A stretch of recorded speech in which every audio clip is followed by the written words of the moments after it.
Hello friends, once again welcome to my channel. So आज के इस वीडियो में बात करेंगे golden rule of first aid के बारे में। सो फर्स्ट एड जैसा कि हम सब लोगों ने कभी ना कभी सुना भी है और शायद यूज़ भी करा है। फर्स्ट एड एक वो केयर होती है या एक वो हेल्प है जिसको हम यूज़ करते हैं eight the time of any kind of injury. First aid मतलब कि प्राइमरी हेल्प, जो भी आप फर्स्ट हेल्प किसी की भी कर सकते हो at the time of any kind of injury, trauma, तो उसको हम बोलते हैं first aid. So there are certain golden rules जो आपको हमेशा ध्यान रखने हैं जब भी आप किसी की हेल्प करने के लिए जा रहे हैं। So the first rule is always be calm and compose and do not panic. आप एज अ फर्स्ट एडर आप पैनिक नहीं हो सकते, आपको पैनिक होना नहीं अलाउड, बिकॉज अगर आप पैनिक हो जाएंगे तो आप किसी और की हेल्प नहीं कर सकते।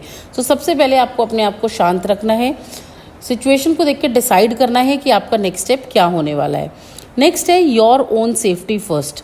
ऐसा नहीं है कि आप अपनी सेफ्टी को कॉम्प्रोमाइज़ करते हुए किसी और को हेल्प करने जा रहे हैं। सबसे पहले आपको अपनी सेफ्टी देखनी है।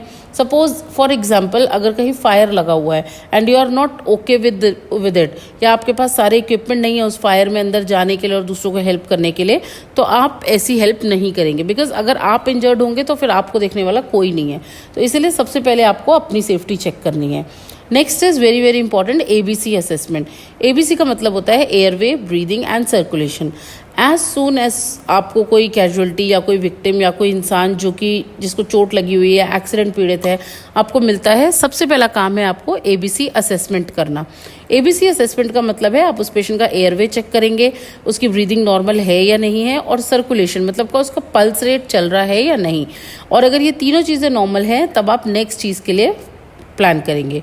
इसके बाद आता है इमरजेंसी रिस्पॉन्स सिस्टम। आपने उस पेशेंट को चेक करा, इसके बाद बहुत बहुत इंपॉर्टेंट है कि आप एम्बुलेंस सर्विसेज को कॉल करें। आप एम्बुलेंस के लिए अगर हम इंडिया की बात करें तो हमारे पास बहुत सारे हेल्पलाइन नंबर्स हैं। आप 102 पे कॉल कर सकते हैं, 108 पे कॉल कर सकते हैं, 112 पे भी कॉल कर सकते हैं, जहाँ से आप एम्बुलेंस बुला सकते हैं। इसके बाद आता है कंफर्ट ऑफ इंजर्ड पर्सन। अब आपको उस पर्सन को एक कंफर्टेबल पोजीशन या कंफर्ट भी प्रोवाइड करनी है। सपोज फॉर एग्जांपल अगर ये पेशेंट को फ्रैक्चर हुआ है, सो अननेसेसरी आप उसके उस फ्रैक्चर्ड पार्ट को हिलाने की कोशिश नहीं करेंगे। आपके पास जो भी पॉसिबल चीज़ें हैं, जैसे कि हो सकता है कि कोई बोर्ड होगा या फिर कोई लकड़ी होगी, तो आप उसको रख के उस पार्ट को इमोबिलाइज रखने की कोशिश करेंगे, कम से कम हिलाएंगे। नेक्स्ट है रीअश्योरेंस ऑफ पेशेंट। बहुत ज़रूरी है कि आप पेशेंट को टाइम टू टाइम रीअश्योर करें। रीअश्योर का मतलब होता है पेशेंट को संतावना देना, मतलब उसको ये बात को समझाना कि ही और शी विल बी फाइन। तो आपको उसको टाइम टू टाइम ये समझाना पड़ेगा, क्योंकि पेशेंट ऑलरेडी उस कंडीशन में से निकला होता है कि बहुत ज़्यादा पैनिक होता है, डर रहा होता है। तो आपको उस कंडीशन में ना तो खुद डरना है और अपने पेशेंट को बिल्कुल आराम से रीअश्योर करना है। Next is very very important again, stop bleeding. अगर कोई भी एक्टिव वुंड आप देख रहे हो जहाँ से ब्लीड हो रहा है, तो सबसे इंपॉर्टेंट है कि आपको उस ब्लीडिंग को रोकना है। अब फर्स्ट एड के टाइम पे, क्योंकि हम लोग फर्स्ट एड हमारे पास इतनी सारी चीज़ें अवेलेबल नहीं होती हैं, तो ब्लीडिंग रोकने के लिए बेस्ट जो टेक्निक हम फॉलो करते हैं वो होती है प्रेशर अप्लाई करना। तो आप उस जगह पर अच्छे से प्रेशर अप्लाई कर सकते हैं। अगर आपके पास कोई कपड़ा है या फिर कोई रुमाल है तो आप उसको अच्छे से बांध सकते हैं और एक अच्छा प्रेशर देकर आप उस ब्लीडिंग को आपको रोकना है, बिकॉज अगर टाइमली ब्लीडिंग नहीं रोकी गई तो पेशेंट शॉक में जा सकता है। इसके बाद आता है इमोबिलाइज करना पेशेंट का head, neck and back specially, because कई बार क्या होता है जब ऐसे ट्रॉमा वाले पेशेंट्स होते हैं, स्पेशली एक्सीडेंट्स के पेशेंट होते हैं, तो हमें नहीं पता होता कि सर्वाइकल जो आपका सर्वाइकल रीजन है, जो आपका बैकबोन है, वो भी कई बार इसमें इन्वॉल्व हो जाता है। तो आपको ट्राई करना है कि पेशेंट को इमोबिलाइज रखें, क्योंकि अगर वहाँ पे चोट होगा, अगर पेशेंट का सर्वाइकल इंजरी होगा तो देयर आर चांसेस कि पेशेंट को पैरालिसिस हो सकता है और फर्दर इंजरीज भी हो सकती हैं।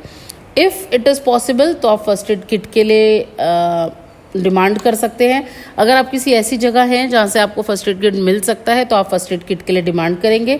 एंड जैसे ही आपको फर्स्ट एड किट मिलता है and what ever you know about from that first aid kit, आप उसमें से बेसिक ट्रीटमेंट या फिर बेसिक हेल्प कर सकते हैं।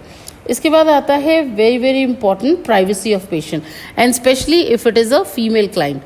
Even though it is it has the same importance for a male client also, मगर अगर एक फीमेल पेशेंट है और आप उसे रोड पे फर्स्ट एड दे रहे हैं, पेशेंट से कंसेंट लेंगे। अगर पेशेंट कॉन्शियस ओरिएंटेड नहीं है तो उसके रिलेटिव से कंसेंट लेंगे और उनकी प्राइवेसी का पूरा ध्यान रखेंगे।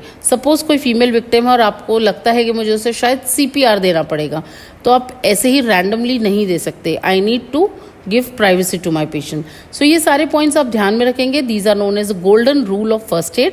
फर्स्ट एड दें और कहीं पर भी आप किसी की भी जान बचा सकते हैं। So that's all for this video. If you have any doubt और queries just put in comment box, और मेरे नेक्स्ट वीडियोज़ को देखने के लिए भी वीडियोज़ में बने रहें। और अगर आपने मेरा चैनल अभी तक सब्सक्राइब नहीं करा है तो please subscribe it and share it with as many as you can. Thank you so much.